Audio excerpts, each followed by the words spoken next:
said to me once that I will never forget, production's like a snowplow. If you want it, we're gonna plow that snow out of your way to get there. And for me, growing up in Ohio, I definitely know what a snowplow is. Rob Cometti also grew up very close to where I grew up, and we found this out after we started working at Universal. But they will, production will kind of get us in the room with our technical designers, our audio designers, our effects designers, our lighting designers, our character designers. All of these designers come together to look at this narrative story that our show direction team has come up with, to look at these scenic elements that our amazing scenic team has developed, and how we integrate all of our technical design, character design into one cohesive story. So it is definitely a partnership within entertainment. But then we go outside, and outside of our division, this Halloween project just gets bigger and bigger and bigger as we grow. We work hand in hand with Brian Beauregard's team. As soon as we have character designs approved by senior leadership of entertainment, those are getting shipped off to our merchandise team, who creates amazing content for all of our merchandise. As soon as we have any of our content figured out in our Scare Zone programs and what overall content is, we send that to Rob Cometti, so his visual merchandise team understands what it's going to take for the tribute store, for all the other areas that they have to affect throughout the park. It's just, once that happens, then we get with our marketing teams, our PR teams, our social teams, our podcast teams, like every division, our food and beverage teams, our operating teams, not entertainment operations, but our attractions operations teams. This event just grows and grows and grows as we go. And these partners that we have, not only on stage, but some of our partners are out here today. Other partners are back in our food and beverage location testing out the new food for this year. We have our entertainment operations partners constantly going through our haunted houses to help us figure out how to move people through them, but also maintaining that scare quality and the scariness that we develop. So it's just an amazing collaboration of so many, eventually hundreds and thousands of individuals to put on this event for you all.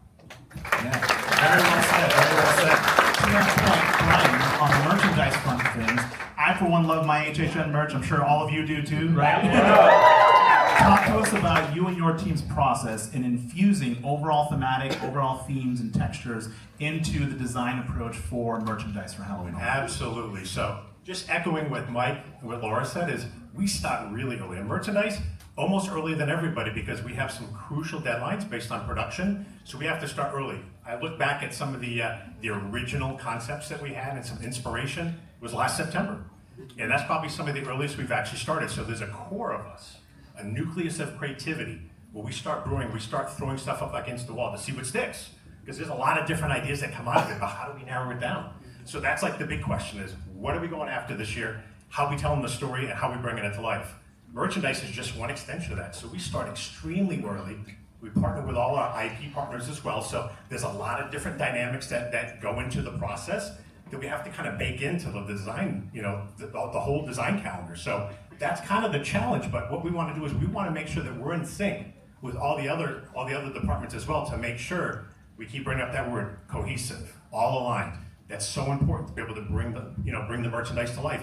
We're always pushing the team. My team is out here in the audience someplace, but it's kudos to them because they're really thinking outside of the box, and we let them run and get a couple ideas and all kinds of unique content and see what really works. So then we hone in on that, and then we work with Mike, we work with Laura, we work with Rob to make sure that everything is buttoned up and that texture is just seamless across the board. So it's a great challenge because every single year we have to come up with different looks. We don't like to recycle. So that is the big challenge, is what haven't we done before and how does it mirror what everybody else is doing for the event? So yeah, it's a pretty lengthy process, but it's an awesome creative process, and that's where we get to where we are today, merchandise-wise. Awesome, thanks, Brian. Rob,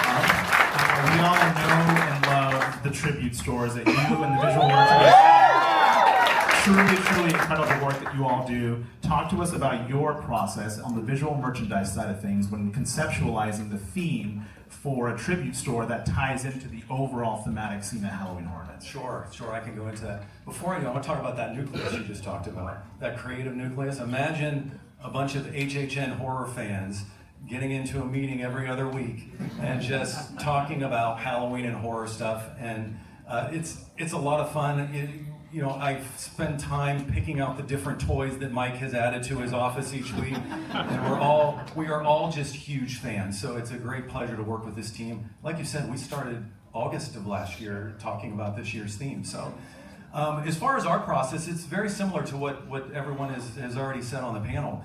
Ours, like this seating arrangement, ours kind of comes later in the game. So after the creative is done, really it starts to kick in once Brian starts sending me the reference images, and once we get the loose sketches and everything of the merchandise, because almost like, think of it like a movie. And we've all seen those movies that there's either a scene or an actor that really doesn't fit in the movie and it kind of throws everything off. We want to fit into the narrative of what everything's doing. So if you think about a theme park in general, people don't have to shop when they come to a theme park. They want to come for the rides, the attractions and whatnot. They have to eat at some point, but they don't necessarily have to shop. We want to give them a reason to shop. And that's really where Tribute Stores started, is we want to be part of the event. We want to be part of the environment. We want to be a seamless part of that. And we want to give people reason to say, I want to go in the house, I got to try that Stay Puft Marshmallow Man from I have to give credit if there's any F&B people in here. Think about the last 10 years and the evolution of F&B at Halloween Horror Nights. It's been amazing, so credit to them all around. But that's our goal, is we want to be a part of the event, we want to complement the event. As far as the design process is, we start with ideation maybe a year ahead of time. Now, not all of those come to fruition because depending on where the theme goes, we have a lot of loose concepts and we start to narrow it in the closer we get. As soon as Brian starts giving me the sketches, that gives us a clear direction on where we can go. We have evolved that process over time. For those who have been following the Tribute Store, there used to be a time where we would do each room a different themed IP or something like that. And that was a lot of fun to do, but it also got a little difficult, operationally and whatnot. And how do you go from Universal Monsters to a Jack the Clown to a Beetlejuice room? And it kind of got choppy. So we have evolved that process into a more integrated storyline to where everything that's coming to the event can now live within one space. So we've done Victorian manors, we've done movie theaters, we've done video stores, all of that, to fit everything under one umbrella. So along with this group, retail has evolved along with the event. And like I said, ours comes a little bit later in the game because we kind of have to wait for all of this to settle before we can start cutting wood and putting nails into the wood. But it's an amazing creative process that we have laid out here. Awesome, thank you. Thank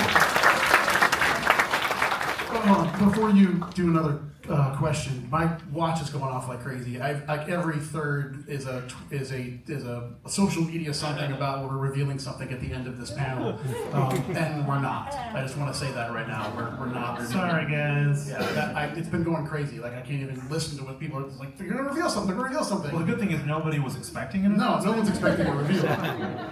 All right. Hey, Ramon. Yes. You're not just the moderator of this panel. Yes. True. Yes, true. Yes. You're also a show director. That's true. Yeah. Correct. Do you want to reveal one of your haunted houses? I kind of want to, but I'm not sure if they want. I don't think we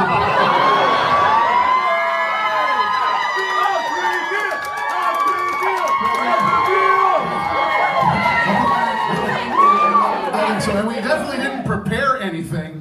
No. Strictly decor. But I think you're right. I do think that we officially announced the first original haunted house for Halloween Horror Nights 34 right now! All right, without further ado, it is my honor to announce the first original house for Halloween Horror Nights 34, the tragic ghost tale of a tortured artist consumed by evil. El Artista, a Spanish haunting.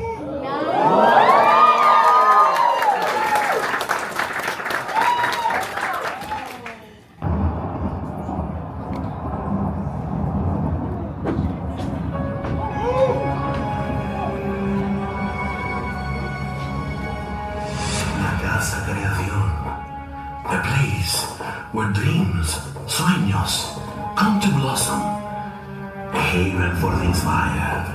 Un santuario that is cursed by tragedy and haunted by malevolent spirits.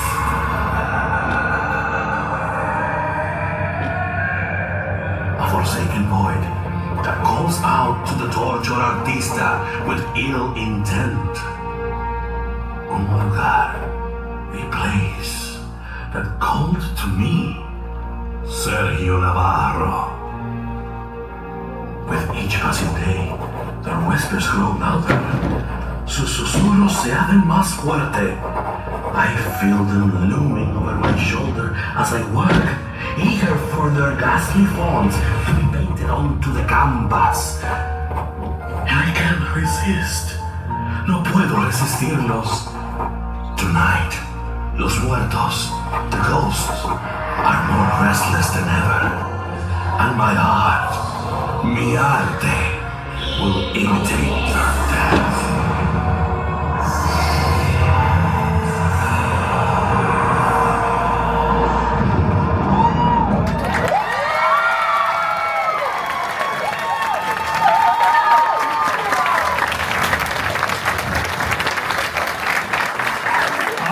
Just like that, we announce our first original house. We're very excited to be presenting this haunted house as part of our lineup for Halloween Horror Nights 34. To give you a brief synopsis of the story, set in the late 1800s in Spain, there is a famed artist by the name of Sergio Navarro, and he is kind of, his career is in a little bit of a dip. He's looking for some creative inspiration, so he relocates himself to this desolate manor in the middle of the woods called La Casa Creación, the Creation House, a place known as a creative hub for the tortured artist, but has quite a bit of legend behind it. Unbeknownst to him, the manor's grounds are infested by the spirits of artists that came before him and also moved to the manor. And there's a deeper sense of evil rooted deep within the manor grounds that exists mostly inside the conservatory.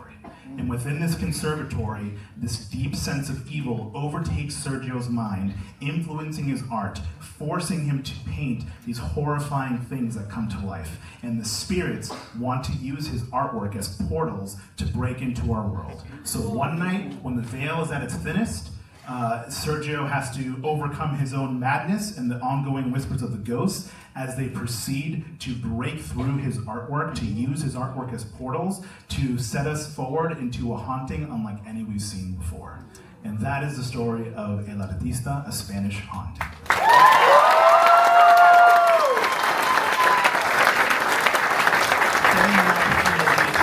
As the show director and writer of the story of this haunted house is the honor of my career, especially as a Latino, for all my Latino folks out there. It is a completely original tale that we're getting to tell. Sergio's story has never been told before. We're so excited to be presenting it.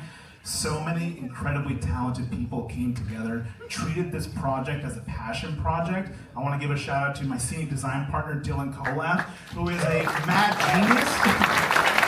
Second mascot, our character designer, Emily Blumenauer, our costumer. So many incredibly talented people came together to present this story, and I'm very grateful for their partnership, and I cannot wait for you all to see the fruits of their labor.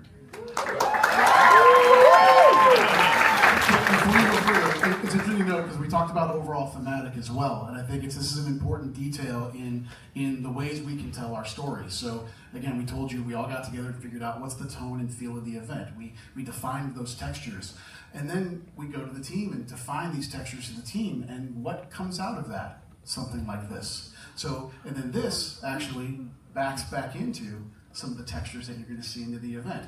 Not to say that this is the story of the event, but maybe to say that the event takes place within this story. Yeah, absolutely. And the idea of horrifying paintings and artwork coming to life, that theme carries through too, and how we're executing that overall theme throughout the event. We've announced the house, talked about the story a little bit.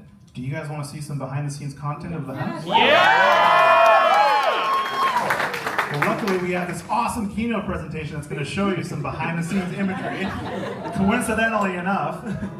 So the very first thing I'd love to talk about is the characters of the haunted house, right? So obviously we started with the character of Sergio. We wanted to ground him in some reality. We wanted to make him a really prominent character in the story because it is his story. So when it comes to the character design for that character, because it's set in the late 1800s, because it's set in Spain, we drew inspiration from all those textures to create and conceptualize his look, which is really, really cool. But then we have all the aggressors and the entities that are coming for Sergio, right? So when we knew we wanted to tell a ghost story, we wanted to really run the gambit on the different kinds of creatures and attackers we can see within the environment of a ghost story. You have spectral entities, right? Apparitions of ghosts that belong to the manor, the artists of the past. But then we wanted to play with, well, what if we had some creatures that were poltergeist creatures, right? Creatures that possessed Sergio's artwork and came to life and used his artwork as vessels for themselves to have tangible bodies as opposed to just being spectral entities, right? So the character design, again, huge shout out to Stephanie Maskow, Emily Blumenauer, and our entire character designer team who came together to present some really unique characters that we're featuring in this haunted house. Some of the mask designs, I'm not sure if that's one of the things you're showing. The mask designs are just incredible, and the costuming to complement it is just absolutely stunning, and I cannot wait for you all to see it as the story unfolds in the haunted house. Also, from a scenic standpoint, this house is just absolutely stunning. It is absolutely beautiful. Again, shout out to Dylan Kolath, our scenic designer. He was a designer of a little haunted house we know and love called Dead Man's Pier. And another one like Blood Moon Dark Offerings. So he's got quite the resume as well. And truly, you feel like you are inside this haunted Spanish manor. When it comes to the textures, we're seeing that Gothic stained glass feel throughout, but you're also, there's some Spanish colonial textures in there too, since it's set in Spain. So it is just beautiful in every kind of way, but don't be fooled, it is just as horrific as it is beautiful. With that in mind, talking about scenic, Melissa, I would love to throw it over to you. Talk to us a little bit about the scenic process for this house, kind of what Dylan went through, and seeing it from concept to reality. Yeah, well, Dylan, not only is he just a great human and amazing to work with, he loves architecture. Particularly, he was so excited to get to work with Spanish architecture. Gaudi is one of his favorites of all time. So he was really able to take his lifelong love and something he was passionate about and infuse it into this house. Judging by the resume that Ramon just gave you, it might be kind of big. I guess we'll see. But really, it came with a story. They came with a story, and then Dylan just did this great job of building this. I don't want to give too much away, but just building this amazing space for this tale to unfurl. There is attention to detail in every bit of the scenic design in this haunted house. There's things hidden in the textures of the walls. Truly, we've gone above and beyond to help tell that story, and we're so excited for you all to see it. There's no nook, no cranny, no place in this house that wasn't thought about, and you guys are gonna hopefully love it as much or more than we do. Laura, I'd love your thoughts on the scenic design and the execution of the house from a physical standpoint. One of the things that I'm so excited about within El Artista Spanish Haunting is the graphics that you will see if you pay close attention as you are walking through this house. The story of artists who were striving to find their passion again as artists come to this house, this Spanish manor, and they're being possessed and their works of art are being possessed by these haunting and these other artists that came before them.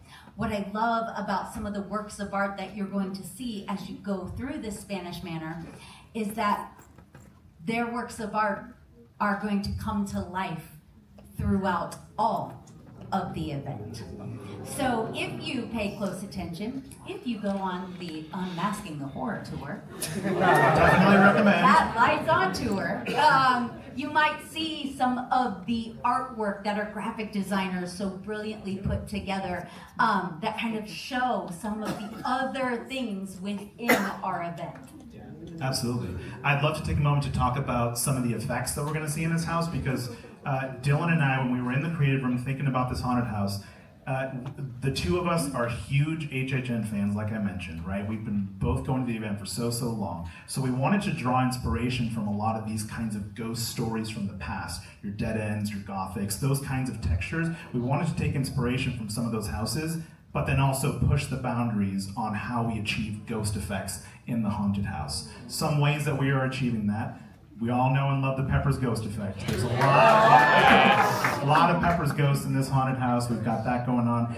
You're gonna physically see ghosts trying to burst through paintings, pushing through the canvas of paintings, and you may or may not see ghosts walking through walls. Can't confirm, but maybe. So that's just some of the examples on how we're really trying to push those boundaries from an FX standpoint to make you feel like you are walking alongside Sergio as this haunting is going from bad to worse. So you are walking with him step by step and seeing all the things that he's seeing as this haunting kind of comes to a head and grows out of control. We also have some awesome behind the scenes imagery from inside the haunted house that we'd love to show. Yeah. They may have already shown that. They may have already shown it. Oh, what do you guys think? So that's why they were so excited.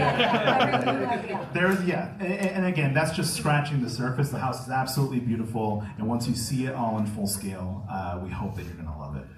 And again, it goes back to what are the different ways we can tell our overall thematic. And again, there are many different Easter eggs, many different visuals in this house, because we were really inspired by the idea of this one place informing some of the content within the event, and vice versa. Again, how do we infuse the content back into this house? It's a really great method of being able to deliver items that we know the fans are going to want to dive into, but at the same time, deliver a house that is a true haunted house, and that all the other content in the event can kind of live within and surround themselves in.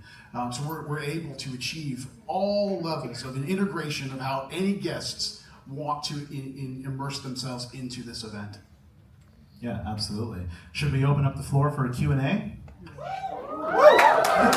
Yeah. Should we? I don't know. Yeah, let's do it. Let's do it. All right, let's go for it. How do we want to do this? Is it going to be like Everybody bump is it up a the race stage? to the mic? Is it a? Oh, they can walk up to the mic. Okay. Great. All right, Charles, move out of the way. Charles Gray, everybody. Does anybody have any questions? This is funny. There's like, hello. There you go. We'll try and take as many as we can. I know we're done at 6, so we'll try and do as many as we can. So keep the questions easy. So I really love like theme entertainment as a whole, and like Horror Nights is like an extension of that kind of. And would you feel like starting as sort of a ride designer could lead to sort of scenic Horror Nights sort of thing? Because I know like you guys kind of had like an unconventional start as like an actor, and that became creative. But do you think like in modern times, like starting as a ride designer could lead to house position sort of thing? I totally think so. One of our scenic designers who has worked on haunted houses before, he works on a lot of parades, was a car designer. Really? Yeah, So in you Michigan. do industrial design? So yeah, so definitely. Melissa, do you think? I think any creative who is passionate about what they do can transition to any branch of creativity they put their mind to. Yeah. So take the skills that you can learn from where you're at and apply those skills to where you want to be. Thank you. Yeah, I hope Great you work question. for Universal Creative. Thank you. Thank you. Thank you. I was wondering about when you're designing a year for Halloween Horror Nights, the mix of IP that's already out there as opposed to original houses. Is there always a number that you guys have in mind of a mix, or does it change with the ideas that you have that year? Yeah, it's never set in stone, but because it really depends on what's available to us in that year. Also, you know, for starting from an IP standpoint, we try and split it down the middle. It's a 5 and 5 scenario. That way we're balanced in the event, because we know our fans love the IPs that we bring to the table, but they also equally love, maybe even more, the original ideas that we're able to present every year. So we want that balance to occur. Have there been years of a 6 and 4? Sure. It becomes an exercise of the business and how do we want to divide our IP versus our originals. But it's not set in stone. But if you give us the opinion, we want to keep it split. Yep. Thank you. Yeah. Hi. Like you, I've been going to the event for decades. And not only myself, but the fathers in the neighborhood have sort of a group that goes, and we go like 2-3 times a week, see a couple of houses, grab a couple of beers and walk. Yeah. And I'm having a hard time as of last year keeping that group together because the frequent fear passes didn't have the express option. So is that going to happen this year? Are they going to come back with the express option? Are frequent fear passes going to be available? I'm trying to We are the wrong panelists for that. We're just creators that know nothing, sorry. But I can do this. Let me take your question, and I can take it to whomever. Before you leave, give me your phone number, and I will text you. It might be implied, but I will text you an answer. It'll be before we open, I promise. I want to keep your group together, because I went to the event. My first engagement with harness was going with my dad. From 91 until I was an employee, my dad and I went every single year. So that's awesome.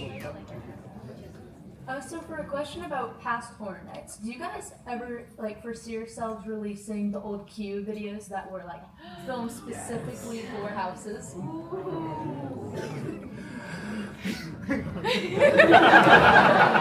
I said easy questions. We would love to. Here's the thing. There are so many legal things that go on with media. You know, what we did back in Hellgate, Q-Line video, none of that went through legal parameters. We shot it, we put it up, and that was it. And there are a lot of different hoops. Is it always a possibility? Yes. Frankly, there's a lot of work involved with every frame of media nowadays, and getting every frame cleared. All the graphics have clearances, all the fonts have clearances, all the people in them, you've got to go back and find them and have them sign releases for public release. So there's so many tunnels to kind of crawl through with something like that. But honestly, we would all of us up here would love to have everything we create out there forever for everyone to enjoy. The reality is there's just a lot of business that gets not in the way, but a lot of hurdles that we have to kind of jump over. You know. But like last year, we do get some opportunities, like with Slaughter Cinema. Yeah. Right? Shout out to Charles Gray. We got to write and direct all these awesome short stories to present to you all in the queue. So every now and then we do get those cool opportunities to create some curated content, which is awesome. Yeah, well, and we love to do that. It's about really, can we show it after the event's over? That's the hard part. Wonderful, thank you. Thank you. Thanks for the question. So as most of the people here, I've been going to Horror Nights for a really long time, and I've noticed that there's only been a couple that have been in Islands of Adventure. About that? Is that ever? I've had this question before. I feel like I'm hogging this Q&A. Islands. Event happened there 4 years? 4 years? 4 years. 4 years. Thank you. 2002. You know all the years. Thank you. It was great at Islands. I will stand on this soapbox and say the event lives in the studios. Yeah. It does. It started there. It should stay there. Here's the other thing about Islands. Islands is so unbelievably themed, it is very difficult to break out of that into something unique. Yeah. The great thing about the studios, and you all, you do it every year when you go through our scare zones. We're able to create something that you forget the surroundings of the studios. That is incredibly difficult, Islands. Islands is it's a thinner park. The pathways are thinner. You're kind of, like Jurassic Park is going to be something jungle themed. You can't break away from it. It's very difficult. So, as for me, this event's heart and soul lives in Universal Studios Florida.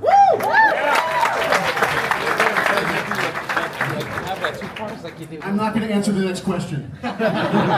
So in 2007, 2008, 2009, my idea of gaming was the interactive Fortnite websites. Yes. Is there any chance that we would ever see a return of that? Because I miss it. I'm sure a lot of people miss it. People might not even know about it, but like being in the Universal Palace Theater, Finding Mary's stuff, like Jack's Carnival, like I miss it. I hope other people miss it. Time goes by faster. Yeah, I'll answer this one.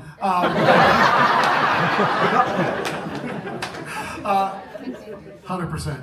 We love it too, because it's just another way we can tell our stories. Things change. Things change.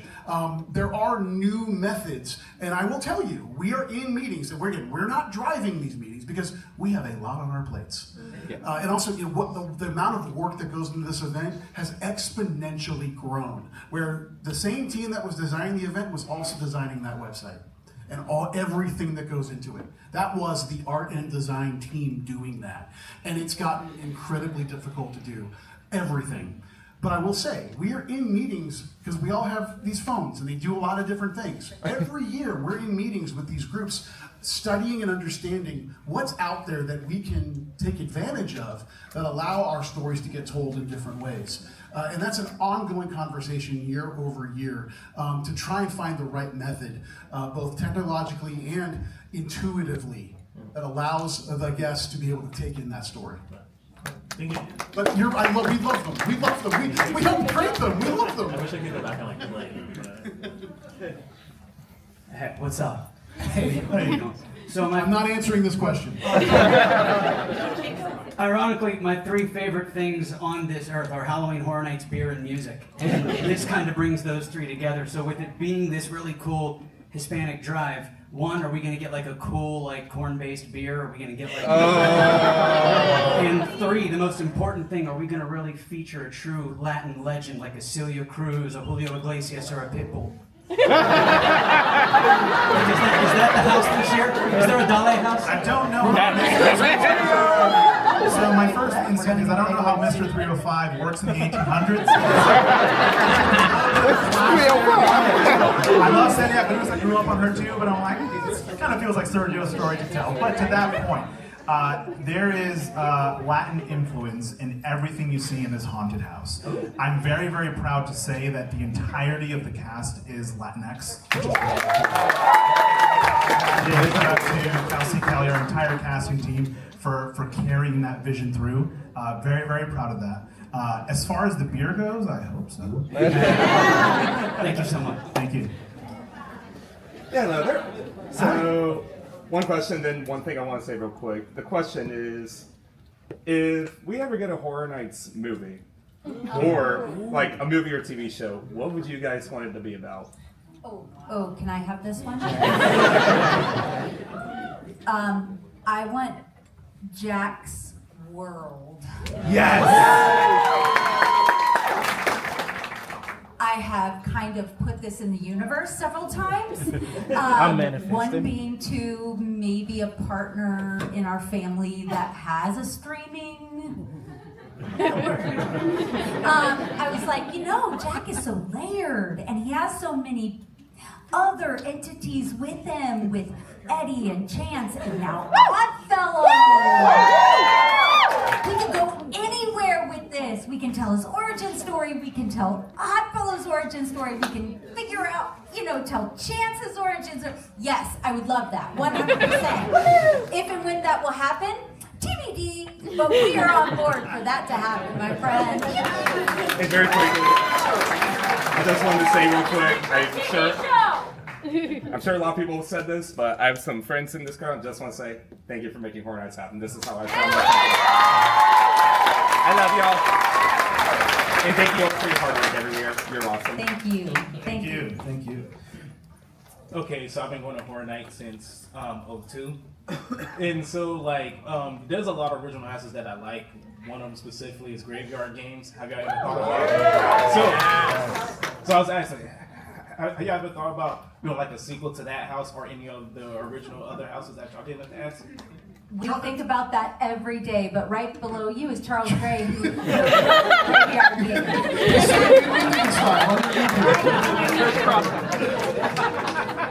no, we think about that all the time.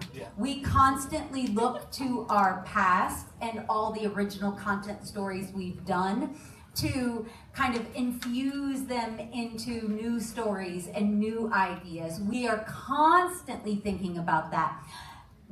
Some of the moments where you get that are in anniversary years, right? We usually, for those of you who've been around for decades, you've seen this, that in anniversary years, we bring back some of our most popular OCs.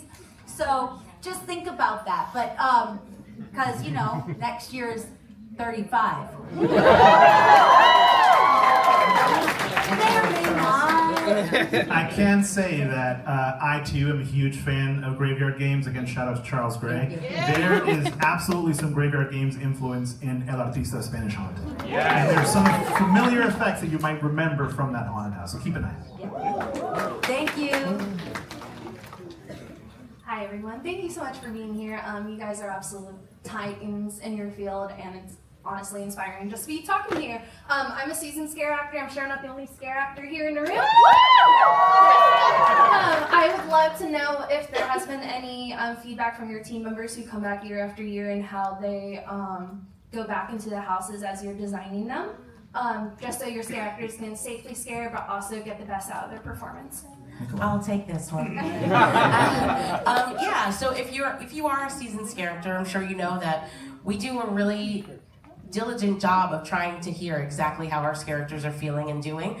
Like I said, I came from being a character, and every decision I make, I try to think of every layer that I have been and how it impacts them, just like I think of how it impacts our guests and the experience in the park overall. But we take our time to, do mini TSATs, which are team member satisfaction surveys, and look at trends that happen within our team member group as well. And then we like to apply that feedback. We try to start every year with telling you exactly what feedback we've applied, and we try to build in control systems within our design that help tell our story, but also kind of provide that space that you feel safe so that you're giving your best performance. So that's what we're really looking to do. Our ultimate job in production is to take care of our team members and make sure that they feel comfortable to do the best job that they can do and have everything that they need to do so.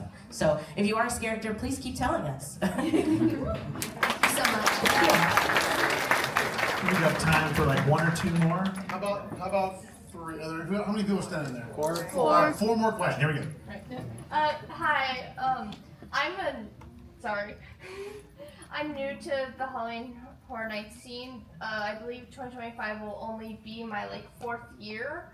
But one thing that I love about Halloween Horror Nights is what's not your houses, not your scare zones, so your shows. So I'm pretty sure I can speak for a lot of people here. I love Nightmare Fuel. So, without spoiling anything, obviously, how does that incorporate into Halloween Horror Nights? What might we see this year?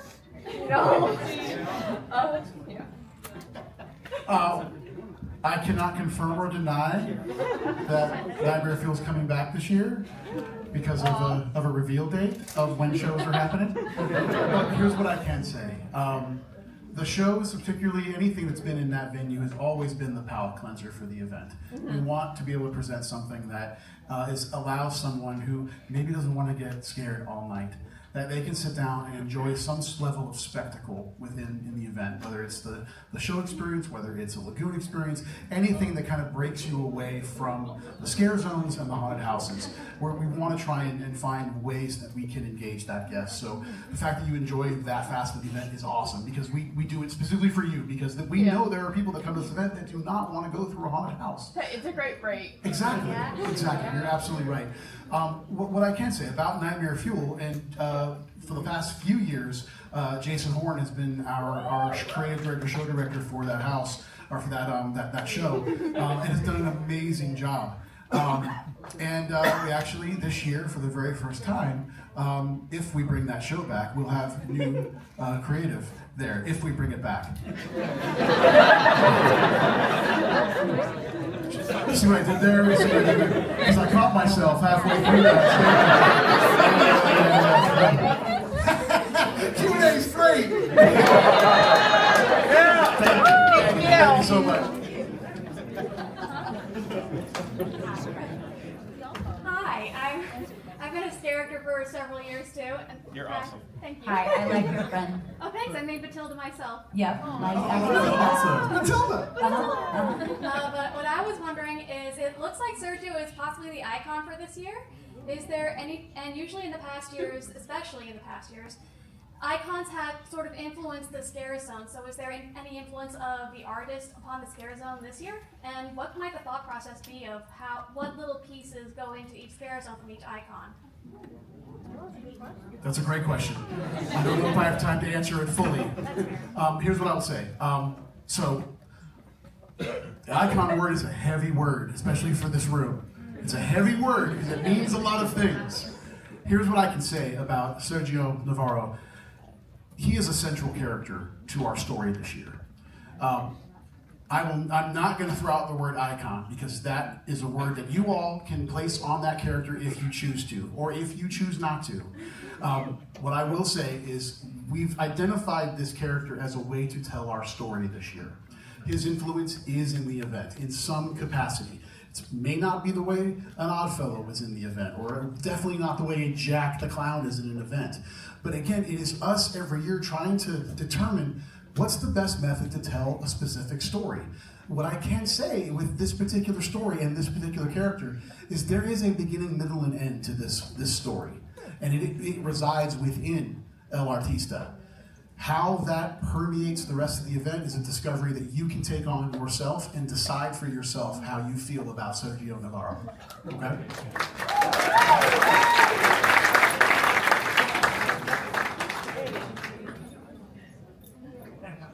Hi. Okay. So I've only been going to HHN for like around since 32. Yeah, and I've only gone like the full year with last year with a very awesome group of people back there. Hi, awesome group of people. Awesome people, what's up? And before I was an HHN fan, I was a comic book fan. And I kind of used that to relate to like, oh, Carrier's is Gotham, but so much worse. So I'm just wondering, is like, you guys did Carnage one year. I'm just wondering, is there a possibility for anything comic book related, or it doesn't even have to be like an IP like original?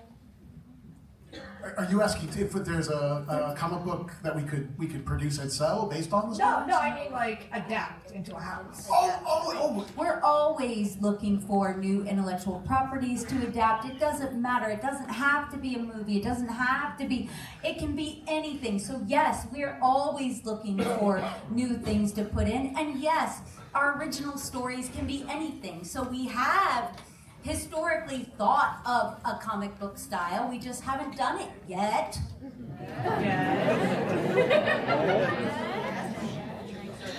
The tribute song. Yeah, we did it on Tribute. Oh yeah, that's true. We love comic books, yes. The reason I bring this up is that me and a friend of mine were just talking about a Batman house. What? Batman. Oh, Batman! I can't talk about that.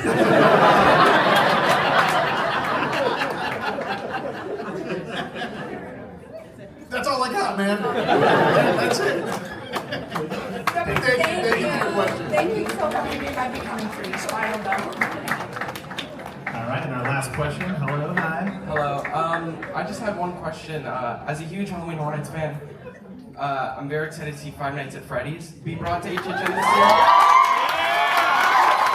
So I don't know if you can confirm or not. Will Five Nights at Freddy's be a haunted house, or how will it be brought to the event this year?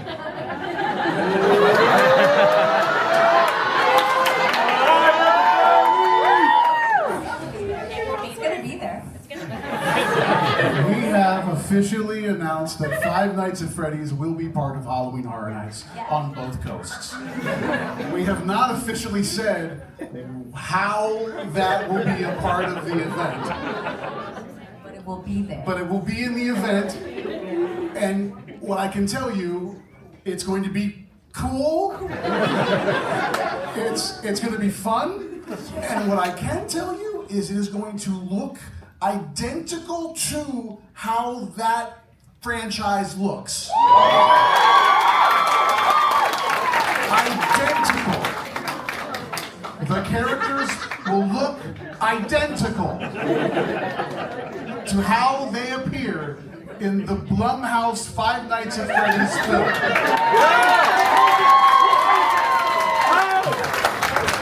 I got a thumbs up for PR. Those bright lights that came on, that was PR making sure we were staying in line. With that being said, thank you all for your amazing questions. To all of our incredible panelists, and I'm honored to call you all my partners. Huge shout out to them. Round of applause for our panelists. Huge shout out to Scenic Design for hosting us once again this weekend. Oh, I just want to say thank you all for being here. We, like I said, we think about you all literally every single day, and how we can be better creatives, be better at our event, and give you something that you can truly love. That is our goal every year. Thank you for being here.